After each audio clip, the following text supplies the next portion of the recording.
ibig mo? Tanong ng hari. Tumawag ako sa Diyos at pagkatapos sinabi ko sa hari, kung pahihintulutan po ninyo ako, kamahalan, nais kong umuwi sa Huda upang itanong muli ang binanggit kong lungsod. Sinabi sa akin ng hari na nooy katabi ng reyna, gaanong katagal ka roon? Kailan ka babalik? Nagtaning ako ng panahon at malugod naman akong pinahintulutan. Nakiusap akong bigyan na din ng liham para sa mga gobernador sa ibayo ng ilog upang paraanin ako patungong Huda. Sa aking pakiusap ay gumawa na rin siya ng sulat para kay Asaph, ang tagapamahala ng kagubatan, upang bigyan akong kahoy na gagamitin sa pintuan ng moog ng templo, ng pader ng lungsod, at ng tahanang aking titirhan. Ang lahat na ito ay ginawa ng hari dahil sa kabutihan ng Diyos sa akin. Ang salita ng Diyos. Salamat sa Diyos.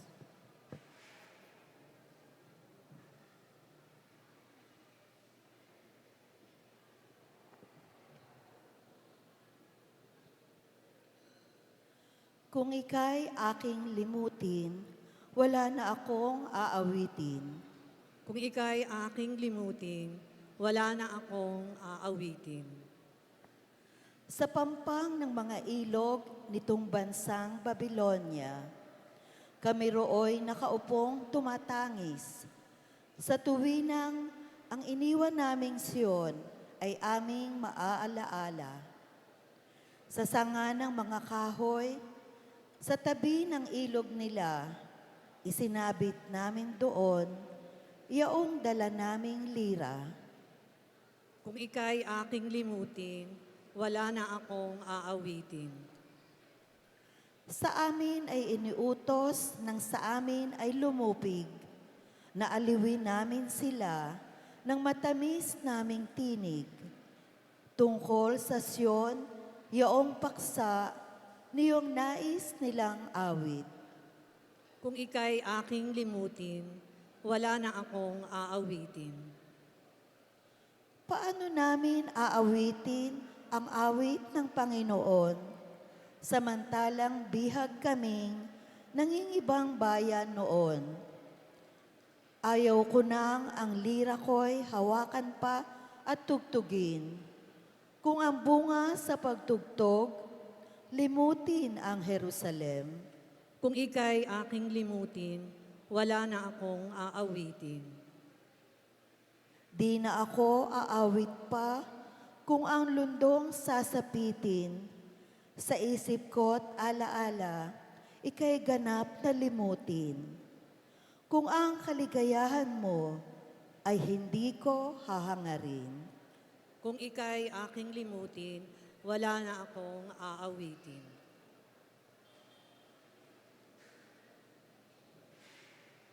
Tayo po'y magsitayo at ipagdiwang natin ang mabuting balita ng Panginoon.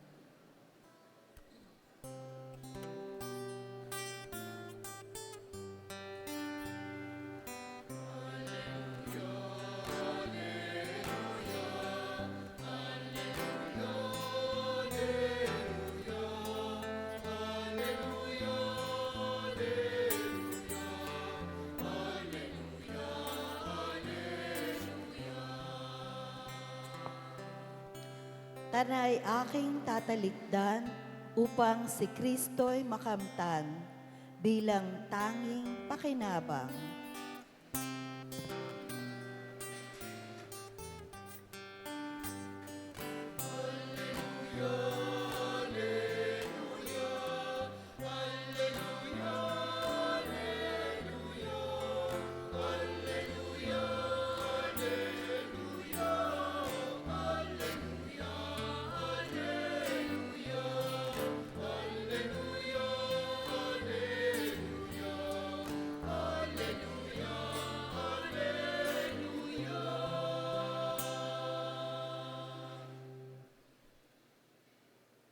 Sumainyo ang Panginoon, At sumayin niyo rin. ang pagpapahayag ng mabuting balita ayon kay San Lucas. Papuri sa iyo, Panginoon.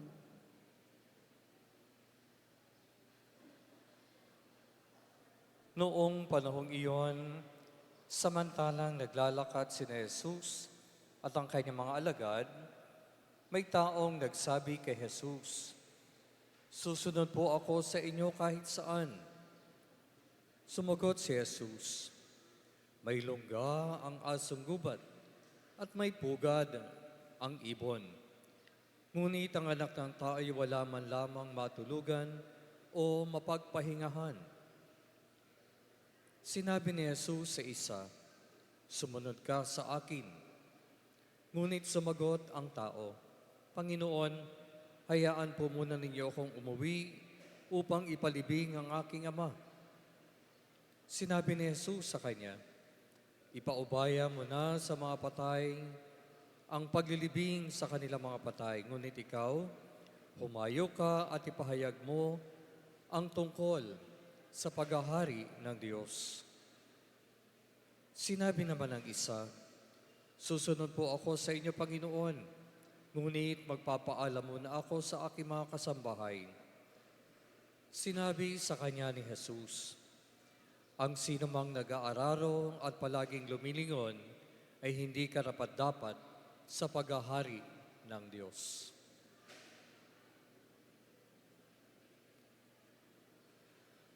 Ang mabuting balita ng ating kaligtasan. Pinupuri ka namin, Panginoong Heso Kristo. Magandang umaga po sa inyong lahat. Magandang umaga po naman, Father. Kapatid, alam niyo po, minsan mayroong nagtanong, bakit mayroong festival? Ano ba ang festival? Kasi malimit nating naririnig, malimit nating nakikita at napapanood, ano nga ba ang festival? Kasi lagi festival dito, festival sa San Pablo, festival sa Santa Cruz, festival sa Pagsanhan, festival dito sa atin, festival kahit sa ibang probinsya. Ano nga ba ang festival? Kasi baka po tayo ay nagpe-festival pero hindi natin alam kung ano yung festival. Yan. Okay. Ano nga ba ang festival? Sabi nga po, ayon po sa Webster Dictionary, sabi, a festival is a special, often periodic, time of celebration with a specific focus such as religious, cultural, or seasonal events marked by feastings, ceremonies, performances, and community gatherings. May focus. No? May focus. No?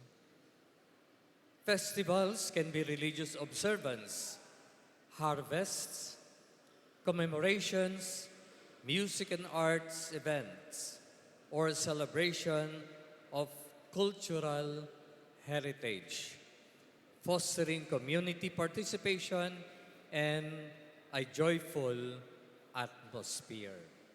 Yeah. Joyful atmosphere.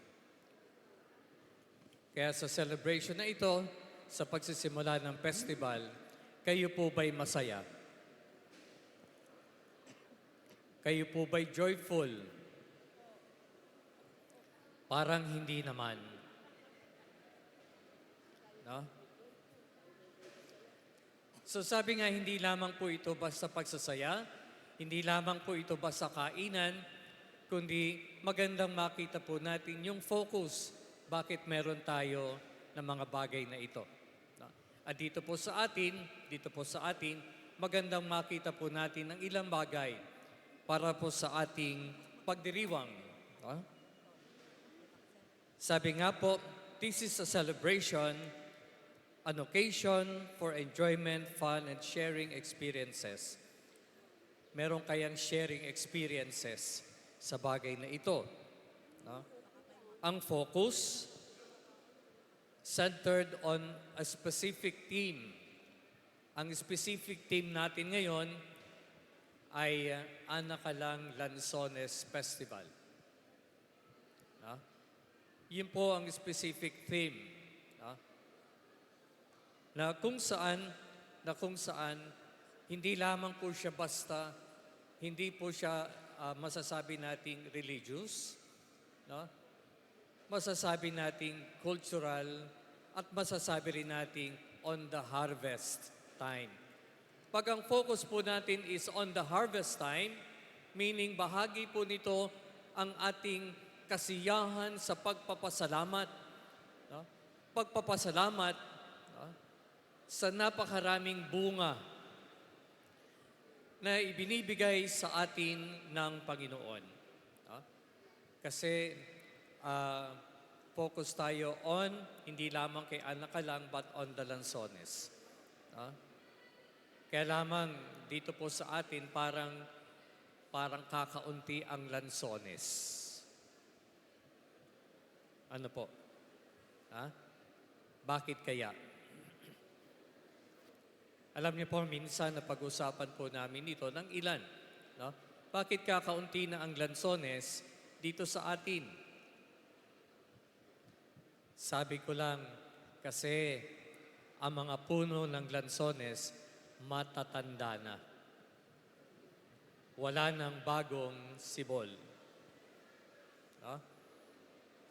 Kaya isang magandang pagkakataon ngayon, no? To focus kung ito po ang ating pagtutuunan ng pansin, sana sa mga proyekto on tree planting, hindi lamang po kung anong puno ang itanim natin dito sa atin, kundi tamnan natin ng Lanzones. Mga makabagong punla, makabagong puno ng Lanzones na magbibigay sa atin ng masagana pang bunga, hindi man ngayong taong ito, kundi sa susunod na taon. No? Sabi rin nung iba sa akin, kasi Father, marami ng tamad magtanim. No? Marami ng tamad magtanim. No? Kasi karamihan, umaasa na lamang sa iba. Yung iba, umaasa sa ibang tanim ng may tanim. No? Kaya ang naiiwan sa atin, bitungol. Alam niyo pa ba yung bitungol? Yung maliliit na lang. No? Yan. Kaya sa focus ng ating buhay, sa focus ng ating celebration, magandang bigyan din natin ng pansin ang mga bagay na ito. No? Reading the signs of the times, na bakit umuunti na. Kung gayong ito ang focus natin, baka sa susunod na taon, magdiriwang tayo ng Lanzones Festival and yet walang makitang Lanzones. No? So focus on the harvest, focus on the thanksgiving, no? Para tayo po ay patuloy na biyayaan pa ng ating Panginoon. No? Hindi lamang po ito tungkulin ng, sabi nga po, ng namumuno sa pamahalaan, kundi ito po ay tungkulin nating lahat bilang mamamayan dito po sa bayan ng Nagcarlan. Kasi ang nagdiriwang ay hindi lamang po ang munisipyo, kundi ang nagdiriwang ay ang buong bayan ng Nagcarlan. No? Yan. Kaya siguro, ito po ay hamon lamang. Ano po? Ito ay hamon. Total na andito naman ang maraming kapitan. No? Baka sa susunod na festival, baka pwede niyong isama kung sino ang mas maraming barangay na magbibigay ng bunga ng Lanzones. a challenge. No? Para makita talaga natin na we are focusing on the fruit, on the harvest. No? Mukhang ang mga kapitan nag-iisip na, kung paano magpapabungo ng marami. Ha? Hindi lamang po yung Duco, hindi lamang po yung Davao, kundi yung native natin, no? Na Lanzones. No? Yan. Para sabi nga po, ito yung bountiful harvest for the festival, thanking the Lord for the many blessings that we have. No? Focus, no? Not only on the cultural, kasi ito po ay nagiging cultural presentations, no? Pero meron pa tayong harvests. No? It is not only Anakalang, but also Lanzones. No? Yan. Kaya focus sa mga bagay na mas makikitaan natin sa bagay na ito. No? Kasi kung minsan, no, ang nagkarlan ay hindi na po kilala sa Lanzones. Hindi na. Kung ito po ang ating festival, dapat makilala pa rin tayo sa napakasarap at matamis na Lanzones. No? Yan. Kasi pag nakikita kasi ako ng ibang mga pari, no, kapag meron kaming gatherings, no, hindi naman ako tinatanong ng Lanzones eh. Alam niyo tanong sa akin, may dala ka bang kropek? Sabi ko lang, bakit? Mukha ba akong kropek? So, every time, no? Tulad kahapon, may dumating akong bisita. Hindi naman tinanong sa akin, Father, may Lanzones? Hindi eh. Ang tanong sa akin, Father, may kropek? No? Baka sa susunod, hindi na tayo Lanzones Festival, baka kropek na. No? So on the bountiful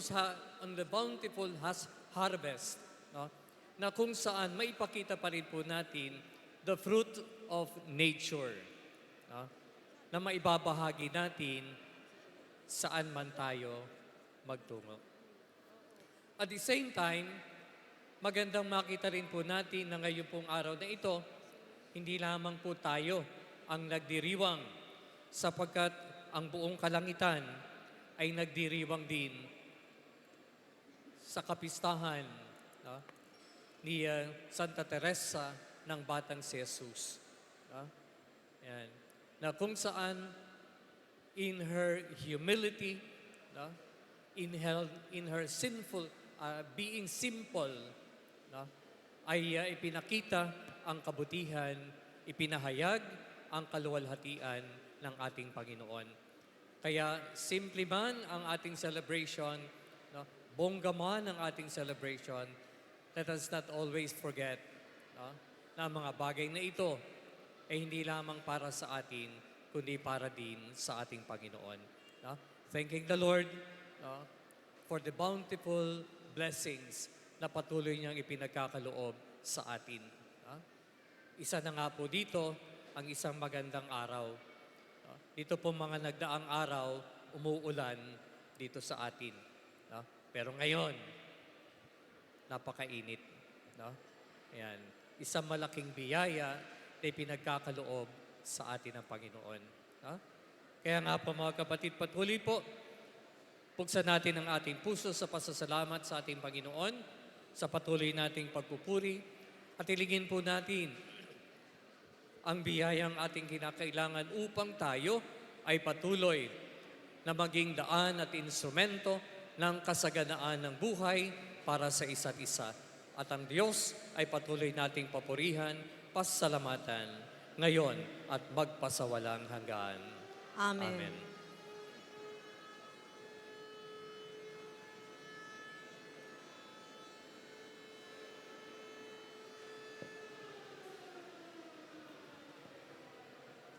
Mga kapatid, iniluluog natin sa Diyos Ama ang ating mga pangangailangan dahil tinawag tayo ng kanyang anak na si Jesus upang sundan siya. Manalangin tayo na may pananalig para sa biyaya na tanggapin ang pagtawag na ito. Kaya sa bawat panalangin ng ating itutugon, Panginoon, dinggin mo ang aming panalangin. Panginoon, dinggin mo ang aming panalangin.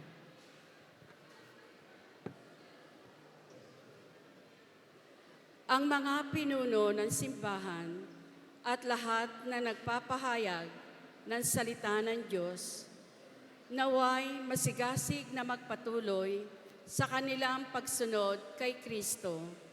Manalangin tayo sa Panginoon. Panginoon, dinggin mo ang aming panalangin. Ang ating komunidad naway mapanibago sa araw-araw sa pamamagitan ng pananampalataya sa salita ng Diyos na tumatawag sa atin sa mas maganda at mabuting buhay. Manalangin tayo sa Panginoon. Panginoon, dinggin mo ang aming panalangin. Yaong mga nawalan ng pag-asa dahil sa mga kasalanan, naway mapagtanto na kasama natin naglalakbay ang ating Panginoon at tinutulungan tayo sa pagpapasa ng ating krus. Manalangin tayo sa Panginoon. Panginoon, dinggin mo ang aming panalangin. Yaong mga pinahina ng karamdaman o pagkakasakit, naway mabigyan lakas loob ng kasiyahan mula sa Diyos sa pamamagitan ng kalinga at pag-aaruga ng kanilang mga kapamilya. Manalangin tayo sa Panginoon. Panginoon, dinggin mo ang aming panalangin. Ang mga yumao na sumunod kay Jesus sa buhay na ito, naway makapasok sa walang hanggang presensya ng Diyos sa kalangitan. Manalangin tayo sa Panginoon. Panginoon, dinggin mo ang aming panalangin.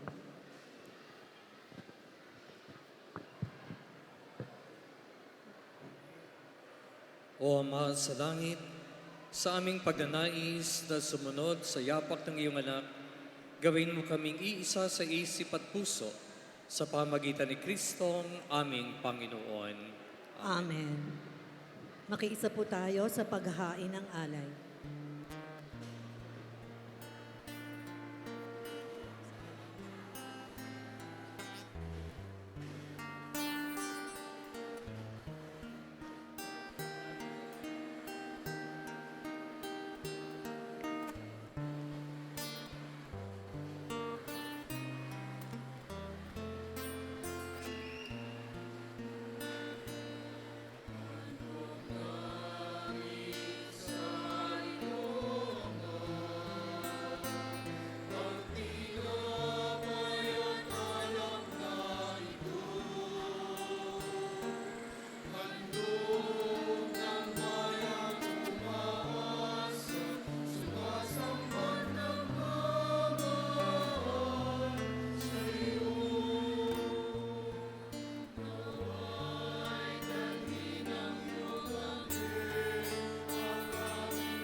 Manalangin kayo mga kapatid upang itong ating paghahain ay kalugdan ng Diyos sa mga makapangyarihan. Tanggapin nawa ng Panginoon itong paghahain sa iyong mga kamay, sa kapurihan niya at karangalan, sa ating kapakinabangan at sa buong sambayanan niyang banal. Ama naming lumikha, sa pagpaparangal kay Santa Teresita, ikaw ay aming dinadakila at pakundangan sa pagpapakumbaba niyang iyong ikinatuwa. Ang ginaganap naming paglilingkod ay kalugdan mo nawa sa pamagitan ni Jesucristo kasama ng Espiritu Santo, magpa sa walang hanggan. Amen. Sumainyo ang Panginoon. At sumainyo rin. Itaas sa Diyos ang inyong puso at diwa. Tinaas na namin sa Panginoon. Pasalamatan natin ang Panginoong ating Diyos. Marapat na siya ay pasalamatan. Ama namin makapangyarihan, tunay nga marapat, na ikaw ay aming pasalamatan. Ngayon kinagagalak namin may mga banal na tao na nagtalaga ng sarili sa anak mong si Jesucristo upang ipamalas sila ang paghahari mo at maakit ang kapwa na manalig sa iyo. Ngayon sa amin ibinibigay ng iyong anak na minamahal ang kabanalang iyong taglay at hangad mong kamti ng tanan. Ito ang pinanggaling ang aming ngayon nililingon. Dito mo rin nais na kami makarating at humantong. Kaya kaysa ng mga anghel na nagsisiyawid ng papuri sa iyo, na walang humpay sa kalangitan kami nagbubunyi sa iyong kadakilaan.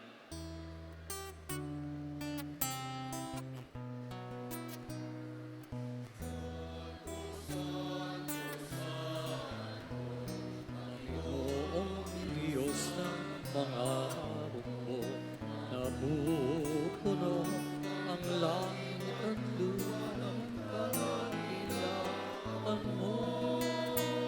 Hosana sa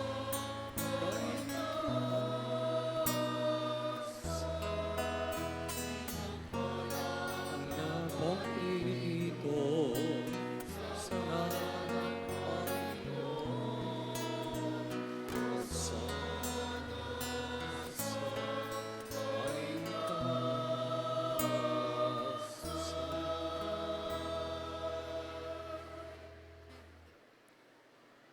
Ama naming banal, ikaw ang bukalang tanang kabanalan.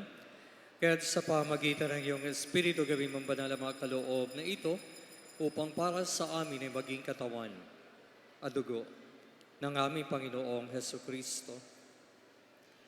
Bago niya pinagtiis ang kusang loob na maging handog, hinawakan niya ang tinapay. Pinasalamatan kaniya, pinaghati-hati niya yon, iniabot sa kanya mga alagad at sinabi, tanggapin ninyong lahat ito at kanin. Ito ang aking katawan na ihahandog para sa inyo.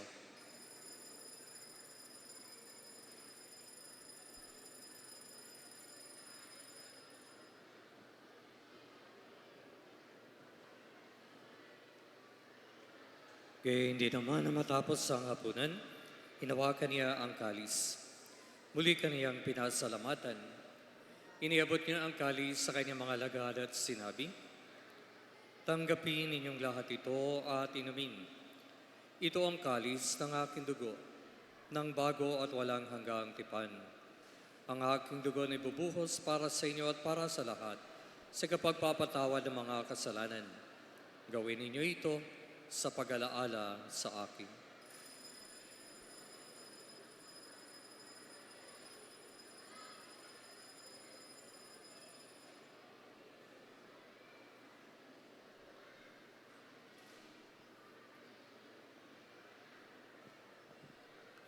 Ang misteryo ng pananampalataya.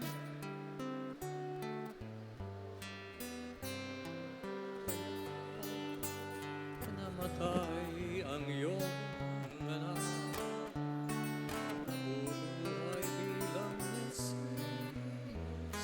at magbabalik sa wakas para maayos ang lahat. Ama, ginagawa namin ngayon ang pag-alaala sa pagkamatay at muling pagkabuhay ng iyong anak. Kaya tiniaalay namin sa iyo ang tinapay na nagbibigay buhay at ang kalis na nagkakaloob ng kaligtasan. Kami nagpapasalamat dahil kami yung minarapat na tumayo sa harap mo para maglingkod sa iyo. Isinasama namin kami magsasalo-salo sa katawan na dugo ni Kristo ay mabuklod sa pagkakaisa sa pamagitan ng Espiritu Santo. Amalingapin mo ang iyong simbahang laganap sa buong daigdig. Puspusin mo kami sa pag-ibig. Kaysa ni Leo namin Santo Papa, Marcelino Antonio naming Obispo at ang Tanang Kaparian. Alalahanin mo rin ang mga kapatid naming nahimlay na may pag-asang sila'y muling mabubuhay, gayon din ang lahat ng mga pumanaw. Kaawaan mo sila at patuloyin sa iyong kaliwanagan. Kaawaan mo paginapating kaming lahat na makasalo sa iyong buhay na walang wakas. Kaysa na mahal na Birheng Maria, na ina ng Diyos, kaysa ni San Jose, kaysa ng mga apostol at ang lahat ng mga banal na namuhay dito sa daigdig ng kalugod-lugod sa iyo, may pagdiwang nawa namin ang pagpupuri sa kararangal mo sa pamagitan ng iyong anak, naming Panginoong Heso Kristo. Sa pamagitan ni Kristo, kasama niya at sa Kanya, ang lahat ng parangal at papuri ay sa iyo, Diyos sa mga makapangyarihan, kasama ng Espiritu Santo, magpa sa walang hanggan.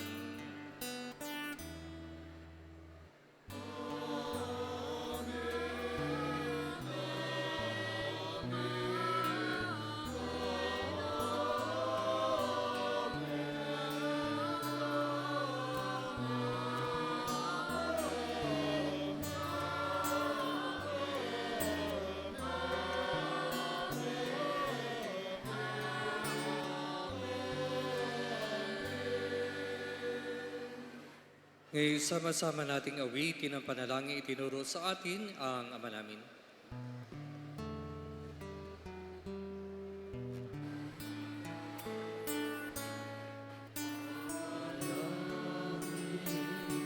Sumasalang sa hari pangalan mo, Apasabi ang kaharian, sundin ang loob mo, ibus paralan sa langit, bigyan mo kami ngayon ng aming kanin sa tawain mo kami sa aming mga sala. Ang pagkakataon namin sa nagkasala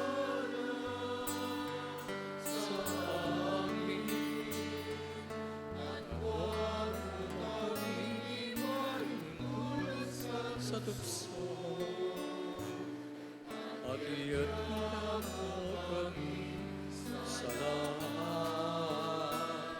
ng pasang. Inihiling namin, Panginoon, kami nawayadiya sa lahat ng masama, pagkalooban ng kapayapaan araw-araw, iligtas sa kasalanan, at ilayo sa lahat ng kapahamakan samantalang aming pinananabikan ang dakilang araw ng pagpapahayag at pagparito ng tagapagligtas naming si Heso Kristo.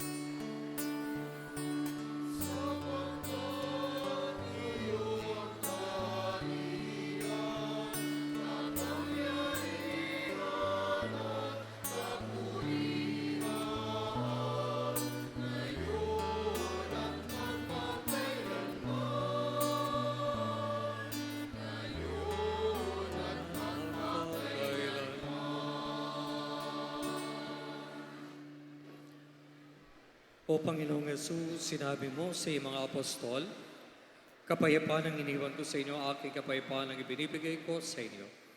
Tungayan mo ang aming pananampalataya at huwag ang aming mapagkakasala.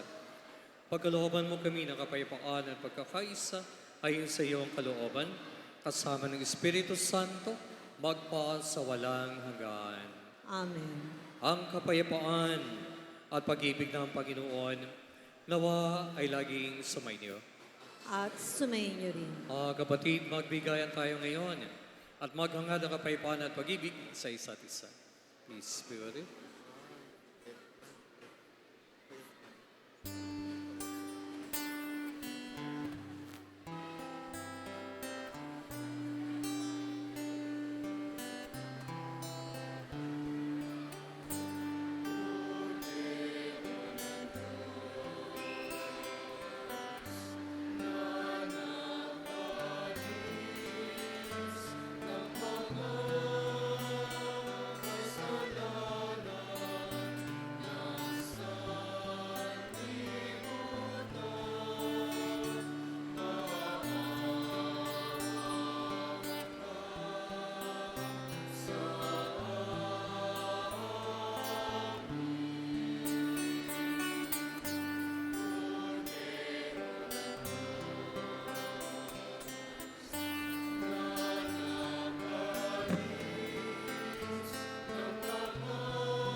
Ng sanlibutan,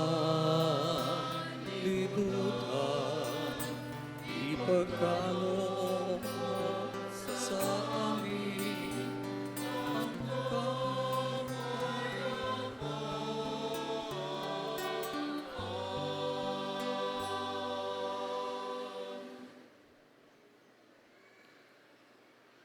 Mga minamahal, narito ang ating Panginoong Yesus, ang kordero ng Diyos na nagali sa mga kasalanan ng sanlibutan. Kaya't mapapalad tayong ibukas ang kalooban sa kanyang banal na piging. Panginoon, hindi ako karapat-dapat na magpatuloy sa iyo. Ngunit sa isang salita mo lamang ay gagaling na ako.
Manalangin tayo.